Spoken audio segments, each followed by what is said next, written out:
Constant के ऊपर बात करेंगे। कांस्टेंट का नाम है इब्लियोस्कोपिक कांस्टेंट।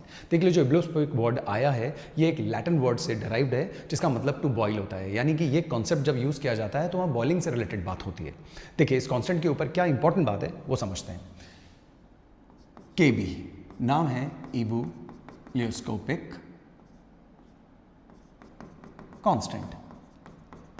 इसके लिए दो बातें बहुत इंपॉर्टेंट है जो आपको याद रखनी है। पहली इंपॉर्टेंट बात, इट इज सॉल्वेंट स्पेसिफिक। ये सॉल्वेंट स्पेसिफिक होता है। अलग अलग सॉल्वेंट्स के लिए इसकी वैल्यू अलग अलग होती है।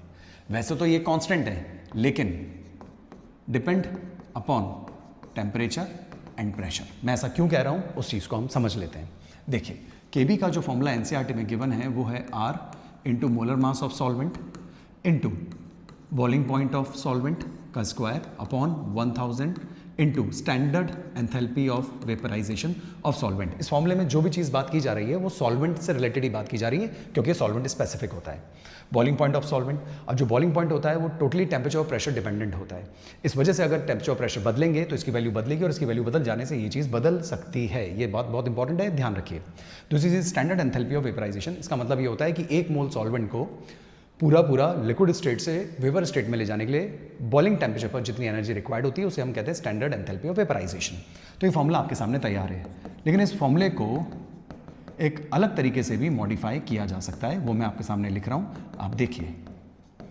अब क्वेश्चन ये उठेगा कि यहाँ से दो चीज़ गायब हो गई, ये दोनों चीज़ गायब हो गई और उसकी जगह ये नई चीज़ आ गई। ये नई चीज़ क्या है? देखिए, ये जो नई चीज़ है इसका फॉर्मूला हो सकता है standard enthalpy of vaporisation divided by molar mass of solvent. ये हुआ।